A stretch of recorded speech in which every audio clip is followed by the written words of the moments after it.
Hello guys, welcome back in study English as adverb पढ़ ली थी अपन ने। अब चलते हैं वर्ब पे। तो ये मेरे खुद के काफ़ी पुराने टाइम के नोट्स क्रिएशन है और इनमें मैंने कुछ और ऐड किया है। तो अब ये टॉपिक क्लियर कर लेते हैं, चलते हैं वर्ब पे। तो सबसे पहले इसकी डेफिनेशन देखिए। Verb is a word that is used or tell something about some person or thing. In other word, verb is a word which denotes an action. यानी verb is a word, verb एक ऐसा शब्द है जो किसी व्यक्ति या वस्तु के बारे में हमें बताता है। दूसरे शब्दों में ये किसी एक्शन को जो है वो बताता है। जैसे देखिए, फॉर एग्जाम्पल, सिट है, स्लीप, डांस, स्माइल और वीप, स्पीक। ये क्या है? ये वर्ब है।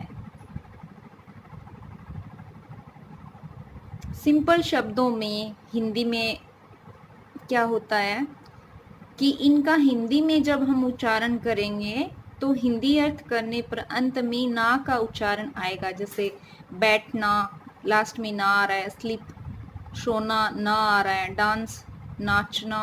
स्माइल, हंसना।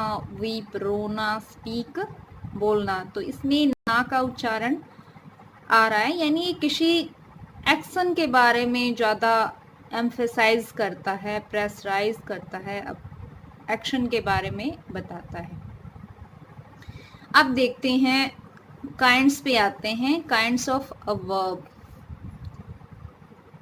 तो अगर हम इसका छोटा रूप देखें तो अपन फाइनाइट पढ़ेंगे, लेकिन वैसे एक बार नॉलेज के हिसाब से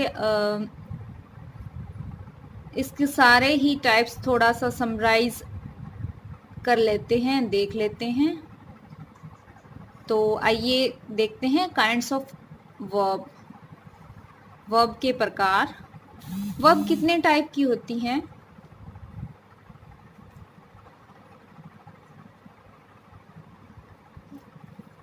फाइनाइट और नॉन फाइनाइट। एक तो फाइनाइट होती है, दूसरी नॉन फाइनाइट।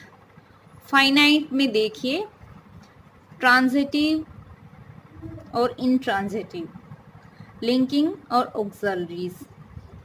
फाइनाइट में ट्रांजिटिव, तो ट्रांजिटिव गाइस अगर आपको वैसे तो ध्यान होगा, लेकिन फिर भी अगर ध्यान नहीं है तो ट्रांजिटिव अपने आप में एक ऑब्जेक्ट को साथ रखती है और इंट्रांजिटिव होती है वो विदाउट एनी ऑब्जेक्ट होती है, अर्थात उसमें कोई कर्म नहीं होता है। ट्रांजिटिव में अपना एक कर्म होता है, लिंकिंग, यानी ये जोड़ने का काम करती है। और ऑक्सिलरीज यानी सहायक क्रिया। ऑक्सिलरी का हिंदी अर्थ होता है सहायक।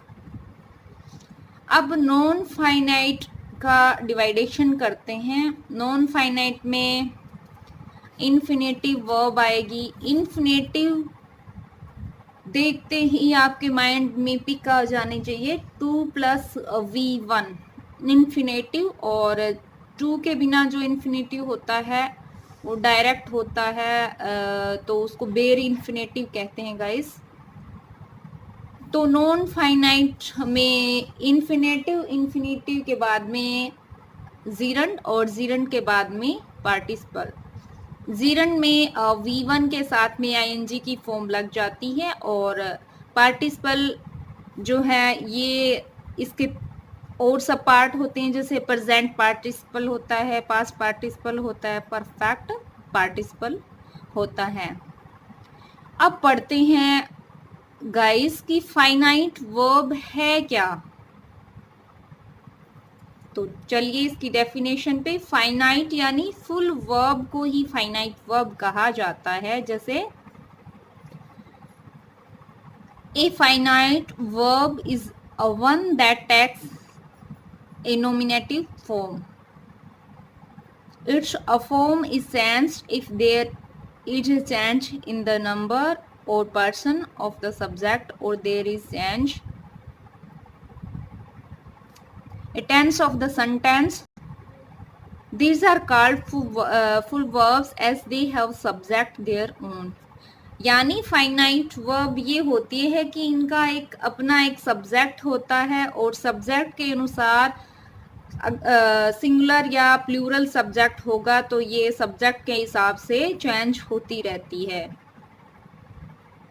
यानी वे क्रियाएं जो सब्जेक्ट के नंबर और पर्सन तथा वाक्य के टेंस के अनुसार चेंज हो जाती है, परिवर्तित होती है, फाइनाइट वर्ब कहलाती है। तो देख लीजिए इसकी डेफिनेशन एक बार वापस रिपीट कर देती हूँ। वे क्रियाएं जो सब्जेक्ट के नंबर और पर्सन तथा वाक्य के टेंस के अनुसार परिवर्तित होती है, फाइनाइट वर्ब्स कहलाती हैं। जैसे आई गो टू दिल्ली, यानी यहाँ पे जो आई